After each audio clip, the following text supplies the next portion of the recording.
ये Himachal Pradesh flight services current affair का part 21 है और हम देखेंगे कि कौन कौन सी ऐसी करंट अफेयर है जो बहुत इंपॉर्टेंट है और आयोग वहां से क्वेश्चन फ्रेम कर सकता है।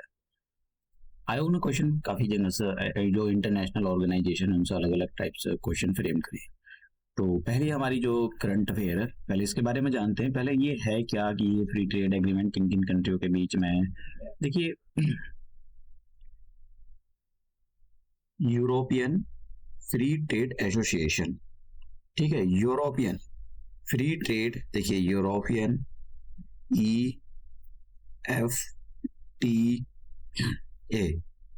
यूरोपियन फ्री ट्रेड एसोसिएशन, ये एक एसोसिएशन है।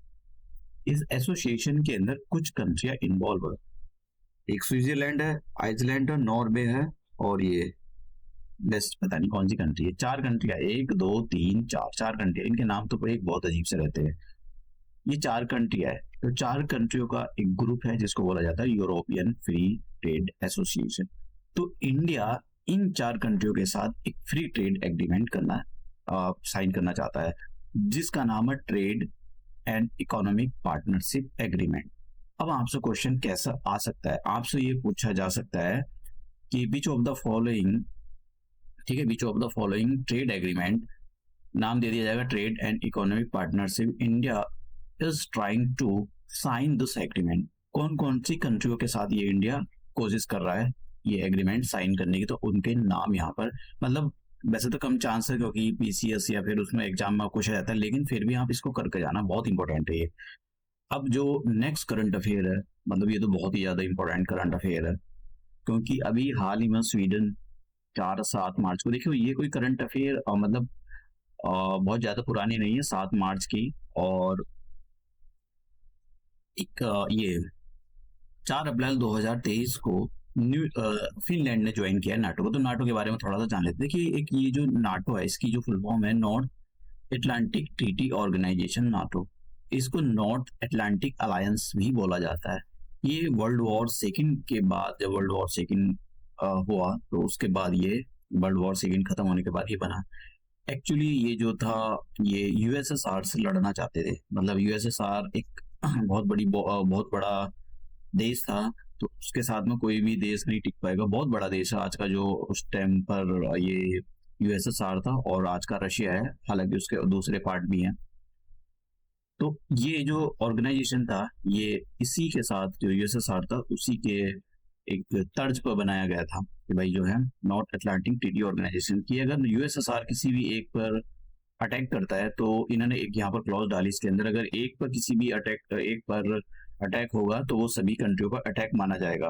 तो इसके अंदर करंट में जो है इसके जो मेंबर है 32 है, तो 32 मेंबर में से किसी पर भी अगर एक पर भी अटैक होता है तो पूरे कंट्रियों पर या पूरे एसोसिएशन पर अटैक माना जाएगा। तो इसीलिए बचने के लिए तो अब ये देखिए 1991 में यूएसएसआर टूट गया और यूएसएसआर की जो लीगेसी है वो रशिया ने ली।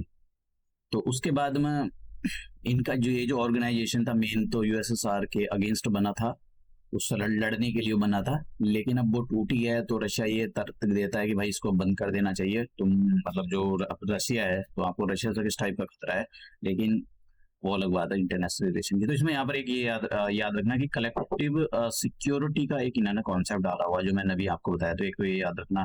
दूसरा, इसका जो नाटो का जो हेड क्वार्टर है वो ब्रुसेल्स के अंदर है, बेल्जियम, तो इसके बारे में आपको याद रखना, ठीक है। तो देखिए ये स्ट्रीट फास्ट डिफेंडर 24 ये बहुत बड़ी एक नाटो की मिलिट्री एक्सरसाइज हुई थी, तो इसका नाम याद रखना। हो सकता है कि आपसे पूछ ले कि कौन सी कंट्री जो है अभी ये वाली जो है जो मिलिट्री एक्सरसाइज है किसके बीच में, मतलब कौन से ऑर्गेनाइजेशन ने परफॉर्म की थी या कंडक्ट की थी, तो आपसे क्वेश्चन पूछा जा सकता है। ये भी हाल ही का रिसेंटली का डेवलपमेंट है, मतलब 2023 में, तो इसलिए बहुत इंपॉर्टेंट है ये।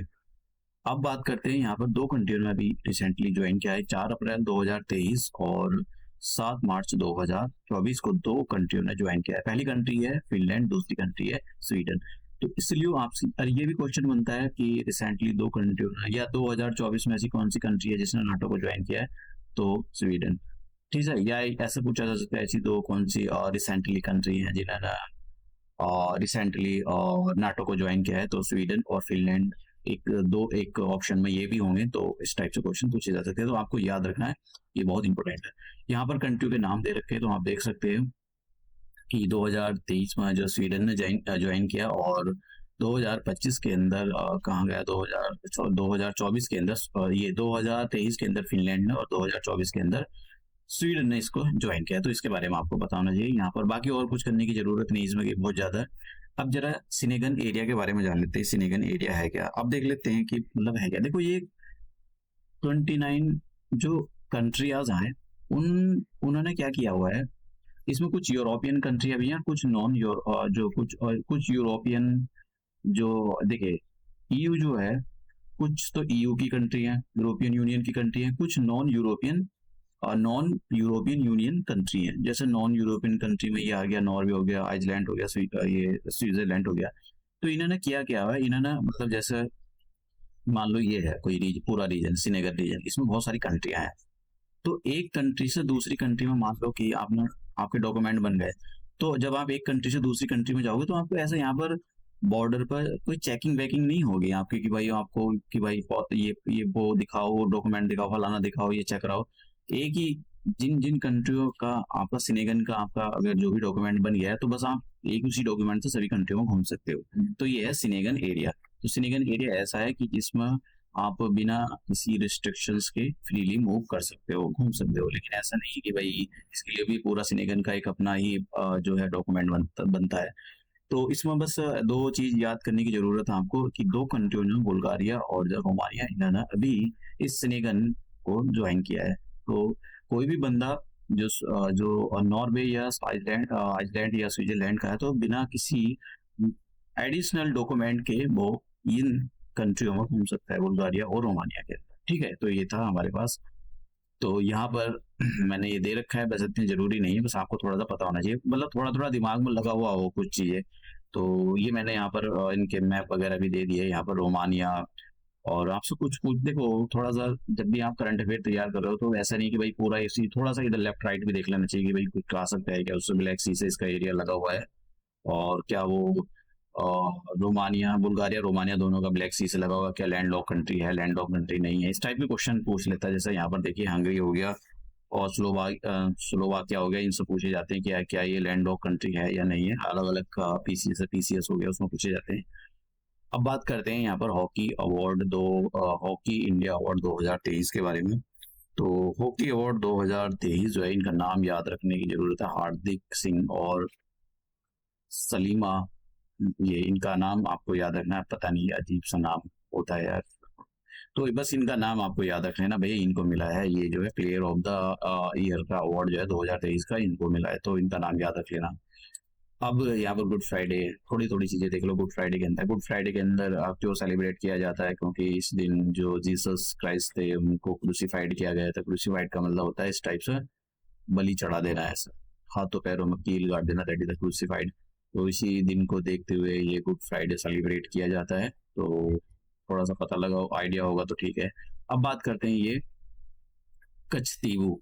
कचतीवू आइलैंड, ये मतलब ये काफी जो है सुर्खियों में रहा था, तो इसके बारे में देख लेते हैं कहाँ पर है। देखिए ये एक तो इंडियन ओशन में, एक तो याद रखना, आपसे किसी पूछ ले कि भाई कचतीवू आइलैंड अभी रिसेंटली न्यूज में था, तो कौन से ओशन में है, तो इंडियन ओशन में। ठीक है, इंडियन ओशन में भी मैं यहाँ पर दिखा देता हूँ।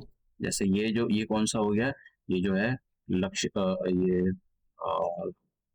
अरेबियन सी हो गया, और ये हो गया बे ऑफ बंगाल। तो बे ऑफ बंगाल में कहीं यहाँ पर है इसकी लोकेशन, और ये इस स्टेट का नाम रख लेना, ये पाक स्टेट है, और ये गल्फ ऑफ मन्नार है। थोड़ा सा मतलब एडिशन भी देख लिया करो, कभी इधर उधर से क्वेश्चन आयोग घुमा कर आपको, क्योंकि देखो सिलेबस तो है आयोग का, लेकिन आपने बहुत सारे क्वेश्चन ऐसे नॉन सिलेबस वाले भी देखे हैं, उसमें अगर आपने अच्छे से पढ़ाई करी हो, बहुत सारे क्वेश्चन रख देता है आयोग, उसको भी नहीं पता होता है क्या सिलेबस में क्या नहीं।